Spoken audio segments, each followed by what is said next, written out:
자, 여러분 안녕하십니까? 자, 이번 시간에는 이제 지난 시간에 이어서 요 퀴즈부터 한번 해결해 볼게요. 자, 우리 지난 시간은 우리가 부동산 세법이라는 것이 어떤 과목이고 어떻게 출제가 되고 어떻게 공부를 해야 되는지, 그다음에 기초적인 용어 조세 개념부터 출발을 해 봤습니다. 자, 어쨌든 자, 요 지문 보시면 우리 방금 전까지 공부를 하셨으니까 한번 방금 배운 거니까 풀어볼 수 있지 않을까 싶어서 간단한 퀴즈를 만들어 봤습니다.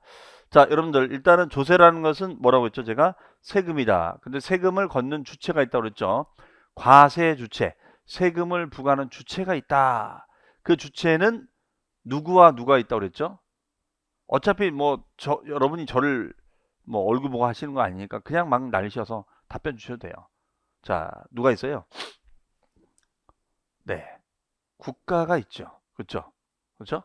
국가 있죠. 또 국가 있었고 또 그렇죠? 지방자치단체가 있습니다. 그러면 국가가 주체가 돼서 거두면 국세라고 하는 것이고, 지방자치단체가 주체가 되면 지방세다, 이렇게 정의를 하고 있습니다. 그 다음에 세금을 이제 납부해야 되는데, 그 세금을 납부할 때 우리가 납부 방법이 있죠. 세금을 납부하는 방법. 그 납부하는 방법은 뭐가 있을까요? 원칙은 뭐라 했어요? 원칙. 이 단어 중에 원칙. 그냥 퍼즐 맞춘다 생각하시고, 원칙은 그렇죠. 바로 금전 납부가 있습니다. 그러면 금전하고 비슷한 말이 현금에 준하는 거. 실제로 뭐 현금도 되고요. 요즘은 이제 카드 결제도 됩니다. 여러분들 지방세 같은 경우에는 편의점에서도 카드 결제가 돼요. 네. 그리고 이제 금전 형태로 내야 되는데, 현금 형태로 내야 되는데, 도저히 현금 형태로 못 내면 우리는 이제 뭐냐, 물납이 가능합니다. 그러면 이제 물납이니까 땅이나 건물 등으로 내는 것이죠. 이런 물납도 가능하고요. 그 다음에 이제 또 특징을 보시면은, 일단은 자, 분할 납부다. 그럼 분할 납부는 어떻게 내는 거예요? 나누어 내는 거죠. 일정 기간에 걸쳐 나누어 내는 거고, 물납은 현금으로 내야 되는데 도저히 현금으로 납부하지 못하니까 부동산으로 우리가 물납할 수 있다, 이런 얘기죠. 그 다음에 이제 특징을 보면, 특징은 비대가성이다. 자, 우리가 어떤 주고받는 기브앤테크 관계가 아니라는 거죠. 내가 세금을 100만 원 냈다. 그럼 100만 원만큼 나한테 백업해 주는 거 아니죠. 1000만 원 냈다. 1000만 원 돌려주는 것이 아니죠. 네. 그리고 비보상성이다. 보상 관계가 아니라는 거죠. 보상 관계가 아닙니다. 기브앤테크가 아니라는 거죠. 네. 그리고 과세 요건은 납세 의무자, 납세무자가 있고, 누가 낼 거냐? 납세무자. 개인이 낼 거냐? 법인이 낼 거냐? 그 다음에가 과세 대상, 무엇에 대해서 과세할 것인가? 땅이냐? 건물이냐? 이거죠. 그리고 과세 표준, 얼마니? 얼마 내야 되는데, 이거예요. 얼마 내야 되는데. 그 다음에가 우리가 세율 몇 프로 내야 되는데, 이거 몇 프로 내야 되는데, 그렇죠? 몇 프로 내야 되는데. 자, 이런 것들을 이제 과세 요건이라고 그래요. 그래서 과세 요건은 우리 교재에는 그 423페이지에 여러분들 거기에 보면은 그 보충이라고 돼 있죠. 보충이라고 써져 있는데 보시면 과세 요건이라고 돼 있잖아요. 거기에 납세무자는 세금은 누가 낼 건데 납세무자입니다. 과세 대상은 무엇에 대해서 과세할 것인데, 아까 그랬죠. 나 세금 왜 내는 거야? Why? 돈 벌었으니까, 소득을 얻었으니까. 나 왜 내는 거야? 물건 샀잖아, 소비했잖아. 나 왜 내는 거야? 아버님께서 재산 물려주셨어요. 재산을 얻었으니까. 그렇죠? 자, 이렇게 설명을 드렸고요. 과세 표준이라는 단어가 있는데, 과세 표준은 말 그대로 과세할 수 있는 표준, 기준 금액을 말합니다. 표준이라는 것은 기준 금액을 말하는 거예요. 기준 금액. 베이스, 보통 텍스 베이스, 영어로는 텍스 베이스라고 합니다. 이런 과세 표준, 과세 기준 금액이다. 그러면 이건 무슨 말이냐면, 우리가 만약에 어떤, 여러분이 지금 뭐 자영업을 하고 계시다. 그럼 자영업을 하고 계시면 자영업에서 내가 돈을 벌면은 그걸 다 세금 내는 것이 아니잖아요. 그 수입에서 뭐 경비 제하고 뭐 소득공제 대하고 다 제하고 남은 거에다가 세율을 곱하지요. 이것을 과세 표준이다라고 얘기합니다. 그 다음에 과세 표준을 다 세금을 낼 수는 없잖아요. 여기다가 곱하기 일정 세율, 그렇죠? 일정 세율을 부담해서 세금을 내보자, 이거예요. 세율 부담해서 세금을 계산해보자, 이런 얘기입니다. 자, 그 정도 보시면 되겠고요. 그 다음 주제로 갑니다. 자, 그 다음 주제는 저희 교재 그 424페이지. 자, 제가 페이지를 써놨으니까 페이지를 찾아보시면 됩니다. 자, 그럼 여기에 무슨 지도가 있어요. 이렇게 지도. 제가 뭘 하려고 할까요? 지도. 일단은 이 지도를 딱 보면은 일단 여기 남한이다. 남한이다. 그 다음에 여기는 제주도다. 요즘 뭐 제주도 핫합니다. 저도 얼마 전에 제가 이제 뭐 이 공인중개사 이제 세법 강의도 하지만 이렇게 실전 세무, 부동산 실무 강의도 사실 많이 하고 있어요. 그리고 그러다 보니까 실무 현장에서 실제 토지주도 많이 만나고 또 부동산 디벨로퍼 분들 많이 만나요. 그래서 제가 이제 얼마 전에 제주도도 갔다 와서 강의 없는 날 가서 제주도 땅 보러 갔었거든요. 저도 땅 보는 거 되게 좋아하는데 그 땅을 봐서 또 이제 저한테 이제 배운 제자분 중에 드론으로 중계를 하는 분이 있어요. 드론을 띄워가지고 정말 재밌더라고요. 그래서 이제 드론을 띄워가지고 토지를 분석해 주는 거야. 그러니까 요즘은 이 공인중개업 이 중개가 뭔가 드론과 IT 또는 최첨단인 메타버스 이런 거랑 관련해서 비대면으로, 그러니까 이 친구는 비대면으로 중계를 하면서요. 또 드론으로 띄워서 그걸 자기 영상 편집해서 유튜브로 홍보도 하고 하더라고요. 그렇기 때문에 아주 그 좋은 재주를 갖고 있더라고요. 아마 이 수업을 듣는 분 중에 젊으신 분들은 뭔가 그렇게 좀 접목해서 비대면 방식의 중계라든가 이제 앞으로는 이제 메타버스라든가 드론 이런 첨단 어떤 그런 도구를 가지고 중계를 하는 그런 시대로 가고 있지 않을까 싶습니다. 네, 그러니까 그냥 우리 그냥 동네에서 중계 이런 것만 생각하시면 안 된다는 거예요. 계속 업데이트하고 하시면 좋을 것 같습니다. 자, 그러면 이거는 뭐냐면 우리는 이제 팔도 지도인데 일단 국세가 있어요. 즉 우리가 여기서는 단원이 조세 분류. 그러면 조세라는 것은 세금이다. 세금은 국가가 걷고 지자체가 걷는데 납세자 등으로부터 걷는 것이 세금이다.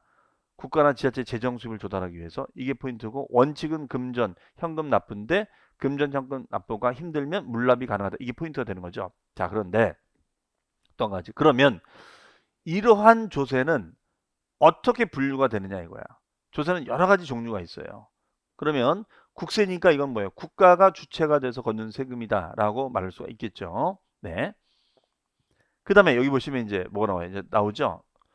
어, 경기도, 강원도, 충북, 충남, 경상북도, 전라도, 경상도, 전라남도. 자, 이 각 지자체별로 또 세금을 걷습니다. 요즘은 이 서울에 있는 공공기관이라든가 그 다음에가 기업들이 많이 지방으로 많이 내려갔어요. 가보면 지방은 이제 산업단지를 조성해서 그 산단에도 이제 많이 있고요. 그렇기 때문에 이런 지자체로 이제 많이 이관해서 갔습니다. 그러면 이 지자체 입장에서는 뭐 도로도 만들어야 되고 그 다음에가 또 각종 지자체가 행사 많이 하죠. 그래서 요즘은 확실히 지방이 살기 좋아졌어요. 살기 좋아졌고 도로망도 좋아졌고 어 그다음에 뭐 세종시 같은 경우는 거의 뭐 서울 못지 않습니다. 그렇기 때문에 이제 사통팔달로 이제 연결이 되는데요. 자, 그러면 지방세가 있겠죠. 각 지자체가 별로 걷는. 그래서 이 초창기 때 시험에서는 이 세금이 국가가 걷는 국세냐, 이 세금이 지자체가 걷는 지방세냐 이렇게 얘기를 합니다. 네. 자, 그러면 여기서 이제 한 가지 한번 보겠습니다. 네. 이런 식으로 이제 기출됐던 지문이 있는데 이거 가지고 가볍게 한번 해볼게요. 자, 재산세. 주택의 납세지는 주택 소유자의 주소지를 관할하는 시군, 그렇죠? 이게 조세를 분류하고 있죠. 시, 그 다음에 군, 구에서 다루는 세금이냐? 그러면 재산세는 시군구에서 관리가 되는 지방세냐? 자, 이런 얘기인데요. 우리 지방세 같은 경우에는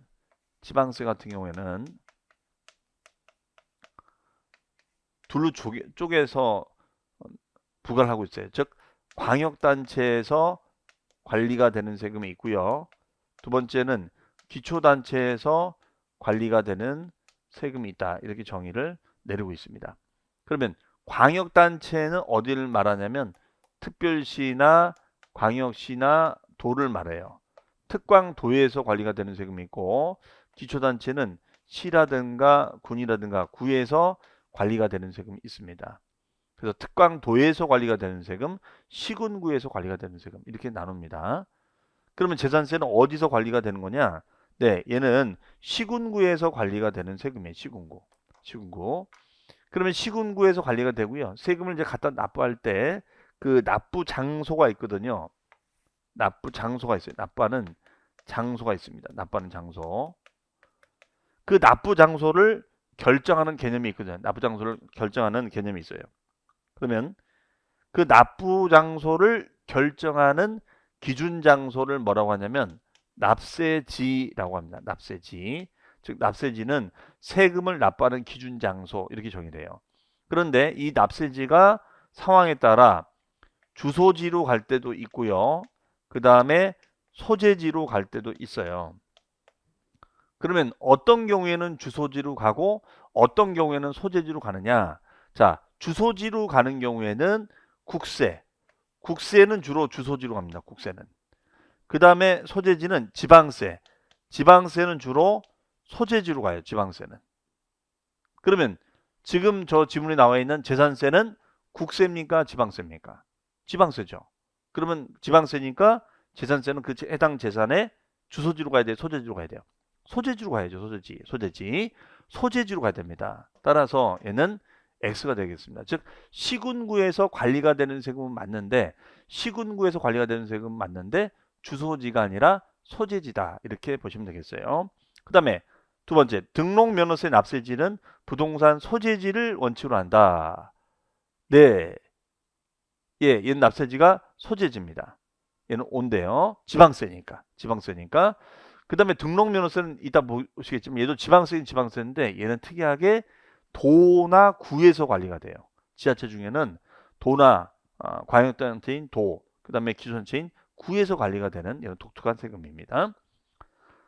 그 다음에 종합부동산세. 여러분들 종합부동산세는 지방세, 국세죠. 국세니까 얘는 세금의 납세지, 납부장소의 기준장소인 납세지를 어디로 한다? 주소지로 합니다. 그래서 종합부동산세는 주소를 두고 있는 개인의 경우에 납세지는 주소지가 됩니다. 네. 그래서 얘는 5가 되겠습니다. 자, 그럼 더 나아가서 그러면 조세의 분류. 자, 역시 이제 요 지자체가 있습니다. 근데 지방자치단체는 우리가 어떻게 나눈다고요? 크게 광역단체하고 기초단체로 나눠집니다. 광역단체하고 기초단체. 광역단체는 서울특별시, 부산광역시, 경기도, 강원도를 말할 것이고요. 그 다음에 특광 밑에가 뭐가 있어요? 시가 있죠. 시군이 있고 도 밑에 시군이 있죠. 그 다음에 특광 밑에는 구가 있습니다. 특광 밑에는 구가 있어요. 그래서 구에서 다루는 세금도 있고 시군에서 다루는 세금도 있다. 이렇게 정의를 내리고 있습니다. 그래서 특광도세, 시군세 이렇게 얘기를 합니다. 자, 그러면 우리 여기 세금 보시면 전체 세금이 한 11개 정도가 되는데요. 그 중에서 특광시에서 다루는 세금들 요 파란 색깔은 뭐냐면요. 파란 색깔은 대부분은 특별자치시, 자치도. 자, 모든 세금은 자 여기에 영향을 받는데 이 중에서 특이한 것들 다 알 필요 없어요. 여러분들 그 교재 그 425페이지 보시면 교재 425페이지를 잠깐 보세요. 보시면 그 박스에 어지럽습니다. 지방세 체계, 특광시, 특별시, 광역시세, 구세, 도에는 도세, 시군세, 특별자치도, 자치시. 예. 모든 지방세는 여기서 특별자치는 어딜 말해요? 세종시, 여기는 제주도죠. 그럼 세종시하고 제주도는 별도의 자치시, 자치도로 운영하기 때문에 모든 지방세는 여기서 다, 그러니까 세종시는 취득세부터 모든 지방세는 다 세종시에서 다 관리를 하고요. 제주도도 뭐 요거 섬 하나 있잖아요. 그러니까 여기서 다 관리한다 이런 얘기예요. 하지만 도세 중에는 특이하게 도에서 관리가 되는 것이 아니라 아닌 것들이 있다 이겁니다. 그러면 여기 보시면은 구, 등록면허세나 재산세는 특광시 중에서도 구에서 관리가 되는 대표적인 세목이에요. 그래서 재산세는 시군 구에서 관리가 되고요. 얘는 도구, 공통점은 구, 둘 다 구에서 관리가 되는 세금이다. 이렇게 보시면 되겠어요.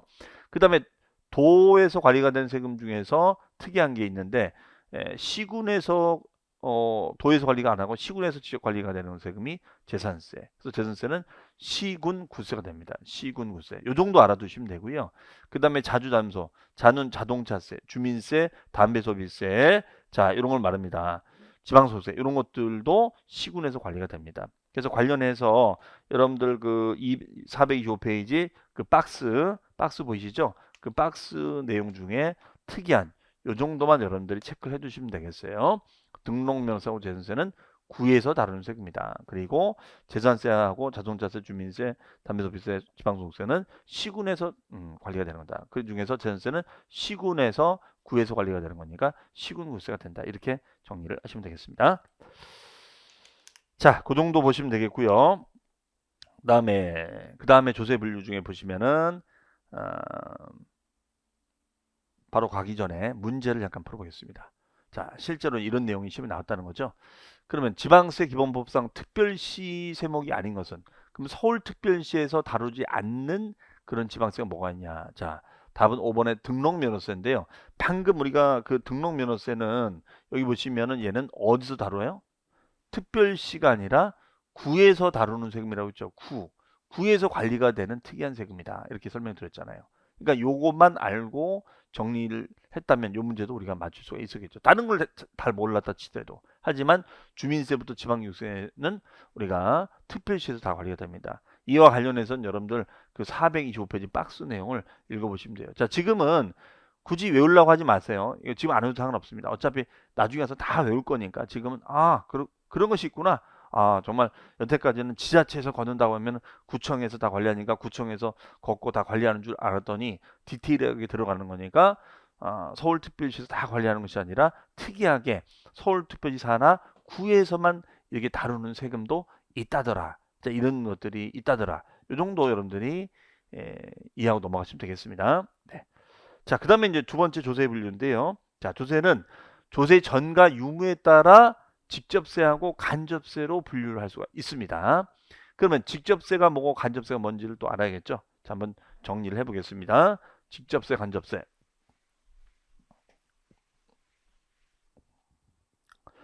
우리 전가라는 것은 나의 세금의 부담을 타인에게 미루어서, 이 뜻이죠. 미루어서 전가한다는 거니까요. 그러면 전가 여부에 따라서 여기는 직접세라는 세금이 있고요. 그 다음에 간접세라는 세금이 있습니다. 간접세. 그럼 직접세는 뭐냐면, 즉 납세 의무자와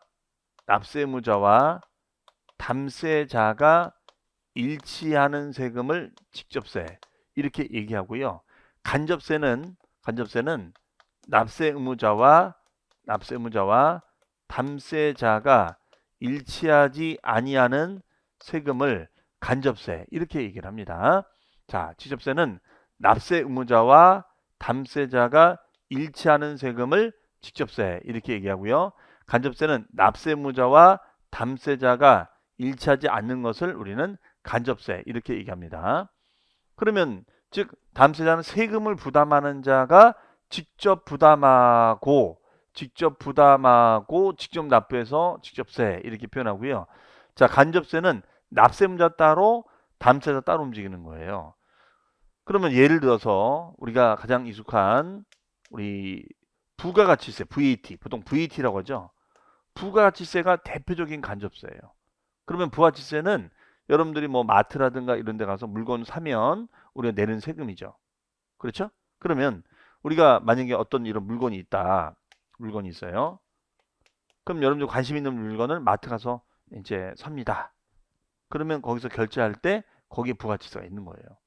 맞죠? 그러면 이 세금은 누가 부담하는 겁니까? 바로 저나 여러분, 즉 소비자가 부담하는 거죠. 소비자. 맞죠? 소비자가 부담하는 거예요. 소비자가 부담합니다. 그러면 우리가 이걸 부담하고 마트에서 결제하고 이걸 갖다가 세무서에 가서 갖다 냅니까? 그렇지 않잖아요. 우리는 안 가죠. 그러면 일주일에 한 번씩 장 볼 때마다 우리가 가서 다 내야 된다면 여러분 하시겠어요? 안 가죠. 그렇기 때문에 이런 불편함을 덜어주기 위해서 선생님은 그냥 세금만 부담하세요.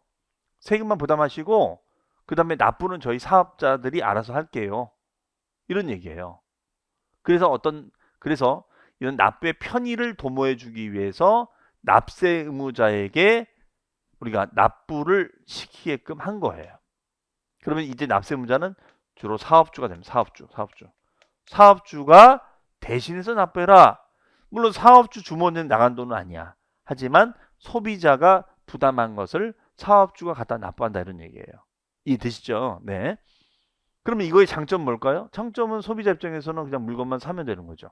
여기에 뭐 세금이 있는지 없는지 이런 거 신경 안 쓰는 거예요. 이런 것이 바로 간접세다라고 지칭하고 있습니다.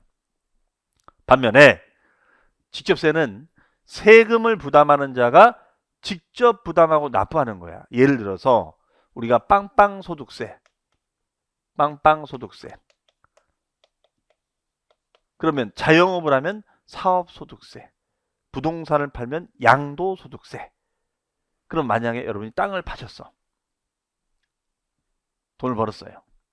세금 내야죠. 시세 차익이 생겼으니까. 그럼 세금 누가 납부해요? 누가 납부하긴?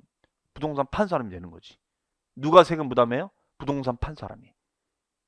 이런 사람을 세 글자로 뭐라 한다? 매도인. 그렇죠? 매도인. 다섯 글자로 행복한 사람. 맞아요? 행복한 사람. 네. 자, 그래서 우리가 이 세금을 부담하는 자는 소득자, 매도인. 그럼 매도인이 세금을 부담하고 매도인이 세금을 납부하는 거예요. 그렇잖아요? 이런 게 직접세예요. 그래서 나의 세금 부담을 사업주에게 대신 갖다 내주세요 라고 하는 개념을 간접세. 본인이 직접 부담하고 본인이 납부도 하는 것을 직접세 이렇게 얘기한다는 거죠. 자, 그래서 그 직접세 간접세 그 내용이 나와 있습니다. 425페이지에 보면 조세 전가 유무에 따라서 직접세가 있고 그다음 페이지 2번에 간접세. 자, 그래서 1번에 직접세 대담 밑줄, 간접세 대담 밑줄 쳐놓으시고요. 그래서 직접세는 그러면 전가가 돼야 안 돼. 전가가 안 되는 거죠. 내가 부담하고 내가 납부하는 거니까 누구한테 뭐 미뤄서 하는 게 아니잖아요. 그런데 내가 부담한 거를 얘한테 미루어서 전가시켜서 납부게끔 하는 거. 이것이 간접세다. 자, 그 다음 페이지에 가보시면 사용 목적에 따른 분류인데 우리 교재 보시면은 거기에 가로 1번에 보통세가 있고 목적세 별표시 하나가 돼 있죠. 자, 우리 교재에서 잘 된 것이 중요사항은 이렇게 색깔을 다 칠해놨어요. 여러분들이 놓치실까봐. 자, 그러면 얘는 말 그대로 사용 목적에 따른 분류예요. 즉 세금을 거두면 그 세금을 사용해야겠죠.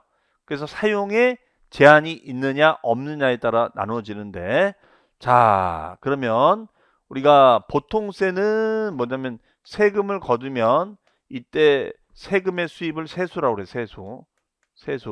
세수가 들어와요. 그러면 세수가 들어오면은 이거를 이제 써야겠죠. 그러면 아무런 사용의 제한을 두지 아니하는 세금, 아무런 사용의 제한을 두지 않는 세금을 우리는 보통세 이렇게 얘기합니다. 그러면 이 세금 거두면 이걸 여기저기 다 쓸 수 있는 거예요. 이것이 보통세가 되는 거고 그 다음에 목적세라는 것은 세금을 거두면 세수가 들어오면은 세수에 대한 사용의 제한이 따르겠죠. 이 제한이 따르면 오로지 그 목적을 위해서만 쓰는 것이 목적세입니다. 오로지 그 목적을 위해서만 쓰는 것이 목적세 이렇게 얘기를 하고 있어요. 그러면 목적세의 특징은 뭐냐면 목적세의 특징은 이름 네이밍만 봐도 목적이 보여요. 이름만 봐도 목적이 보이는 거예요. 그러면은 예를 들어서 우리가 농어촌 특별세다. 농어촌 특별세. 그럼 농어촌 특별세는 목적이 뭘까요? 농어촌 발전을 위해서만 쓰는 거죠. 농어촌 발전을 위해서만 쓰는 거야. 딱 보이죠? 그러면 예를 들어서 소득세다. 목적이 보입니까? 안 보입니까? 목적이 보인다고요? 제 눈에는 안 보이는데? 안 보이죠? 안 보입니다. 그러면 개인 소득세를 거두면 이 소득세는 두루두루 쓸 수 있는 거예요. 뭐 도로, 치안 유지, 국방 예산 등등등 여러 가지 분야에 쓸 수 있죠. 이것이 보통세입니다. 자, 그리고 보통세와 목적세가 있다면 보통세가 많겠어요? 목적세가 많겠어요? 예, 대부분은 보통세가 많죠. 왜냐하면 그 사용에 제한 없이 두루두루 쓸 수 있으니까 얼마나 좋아요. 또 여러 납세자들이 보이지 않는 효익을 얻는 거잖아요. 그렇죠? 하지만 목적세는 농어촌 특별세다. 예를 들어서 그럼 농어촌에다만 지원이 되는 거야. 그럼 도시민들은 혜택을 못 보는 거예요. 그럼 아무리 돈이 많은 사람들이요. 혜택을 못 보면 기분 나쁜 거예요. 그렇지 않겠습니까? 자, 그래서 이게 많으면 안 돼. 예. 그 다음에 과세 객체의 인적 귀속 여부에 따른 분류입니다. 그래서 여기는 인세하고 물세가 있습니다. 그러면 인세가 뭐고 물세가 뭐냐? 자, 인세는 이제 사람 인자가 들어갑니다. 사람 인자. 인세는 사람 인자. 인세가 있고 그 다음에 물세가 있다는 거죠. 그럼 인세는 인적 사항을 고려하여 부과하는 세금을 인세라고 그래요. 인적 사항을 고려하여 부과하는 세금이다. 하지만 물세는 인적 사항을 고려하지 않는 세금을 우리가 물세 이렇게 얘기합니다. 그러면 느낌상 인세가 복잡하겠어요? 물세가 복잡하겠어요? 느낌상 인세가 복잡하겠습니까? 물세가 복잡하겠습니까? 인세가 복잡하죠. 그 사람의 인적 특성을 다 따져야 되는 거니까. 하지만 물세는 그런 거 안 따져요. 자, 볼까요? 그러면 여러분들 그 교재에 보시면은요, 설명드리기 전에 그 427페이지에 427페이지 보시면 거기 그 4번에 인적 귀속 여부에 따른 분류 보면 인세에다가 가로치시고 대부분 국세 이렇게 메모해 주시고요. 그 다음에 두 번째 물세 옆에다는 여기다가 가로치시고 대부분 지방세 이렇게 메모해 주세요. 그래서 지방세는 주로 인적사항을 반영하지 않는 세금을 말하고요. 인적사항을 따지면 대부분 국세는 인세다 이렇게 보시면 되겠습니다. 그 다음에 왼쪽에 보시면 목적세가 있는데 목적세, 자 목적이 나와 있다는 거죠. 그래서 그 동그라미 보면 세목 중에 국세 중에 목적세, 지방세 목적세인데 국세는 교육세, 교통, 에너지, 환경세, 농어촌 특별세. 농어촌 특별세에다 밑줄 하나 쳐놓으세요. 그 다음에 지방세 중에는 지역자원절세, 지방교육세. 자, 그래서 그 해당에 보면 교육세, 교통, 에너지, 환경세, 농어촌 특별세 목적이 다 나와 있거든요. 네, 그 내용들은 한 번씩 읽어 보시기 바랍니다. 자, 그 세목에 대해서는 제가 다시 또 설명을 드릴 거예요. 그러면 이제 요 설명을 합니다. 그러면 지방세는 주로 물세고 국세는 대부분 인세다. 자, 그럼 물세는 만약에 요 부동산이 있어요. 이게 만약에 뭐라고 할까요? 요즘 유행하는 도시형 생활주택이야. 도시형 생활주택. 도시형 생활주택이라는 거. 원룸 같은 도시형. 대단지 원룸 주택입니다. 그러면 이 도시형 생활주택을 분양을 받아요. 분양을 받습니다. 분양을 받을 때 여기 갑이 있고 을이 있어요. 그런데 이 갑이라는 사람은 자녀가 한 명이고 이 사람은 자녀가 두 명이야. 그러면 자녀가 두 명이면 이 도시형 생활주택을 분양받을 때 세금을 내야 되거든요. 즉 분양받는 거니까 취득세를 내야 돼. 그러면 분양을 받는 거니까 예를 들어서 취득세를 내야 됩니다. 그럼 취득세를 낼 때 이 사람의 숫자, 저 가족의 숫자를 반영하나요? 아니요. 반영하지 않습니다. 어? 가족이 두 명이든 한 명이든 신경 안 써요. 이런 거를 물세라고 하는 거야. 하지만 인세는 인적사항을 반영하는 거예요. 예를 들어서 우리가 소득세다. 그럼 여기에 이제 갑이 있고 여기 을이 있어요. 그럼 사업을 합니다. 사업이 아니라 직장을 다닌다 할게요. 직장을 다닙니다. 그러면 지금 이 직장을 다니면서 이 강의 듣는 분들은 더 리얼하게 와닿으실 거예요. 그러면 연봉이 만약에 이분이 4천이고 이분도 연봉이 4천이야. 근데 그 부양 가족 현황을 봤더니 여기는 한 명이고 여기는 우리가 두 명이다. 이런 얘기예요. 그럼 이 경우에는 우리가 부양 가족이 얘는 한 명이고 얘는 두 명이야. 그러면 이때 소득세를 부과할 때 그러면 어떤 소득이 될까요? 급여를 받는 거니까 근로소득이 되겠죠. 근로소득. 그럼 이 근로소득세를 낼 때 이런 부양가족의 인적사항을 반영하지 않고 똑같이 내나요? 그렇지 않죠. 자, 여러분 느낌상 갑하고 을이 있다면 갑이 더 연말정산에 따른 근로소득세를 갑이 더 많이 낼까요? 을이 더 많이 낼까요? 갑이 더 많이 내겠죠. 왜? 갑은 부양가족이 한 명밖에 없잖아요. 그렇죠? 반면에 을은 부양가족이 2명이잖아. 그러면 토탈 수입은 4천만 원 동일한데 순수입은 누가 더 많아요? 누가 더 많긴? 갑이 더 많지. 여러분들은 벌써 직관적으로 부양가족을 지금 생각하고 계신 거잖아요. 맞나요? 자, 그래서 이러한 부양가족의 인적 사항을 반영해서 세금에 대한 차등을 둡시다. 라는 그런 개념이 바로 인세라고 얘기하는 것입니다. 그래서 이런 인적 사항을 고려하는 세금은 되게 복잡해요. 뭐 연말정산 같은 거 해보신 분들은 더 잘 아실 거예요. 뭐 우리 물론 홈택스 들어가서 하지만 뭐 가족이 몇 명이에요. 가족이 뭐 다쳤어요. 의료비가 나갔어요. 병비 나갔어요. 대학생이에요. 아니면 대학원이에요. 또 체크. 이런 걸 다 반영해서 세금에 대한 차등을 두고 있잖아요. 이렇게 생각하시면 되겠습니다.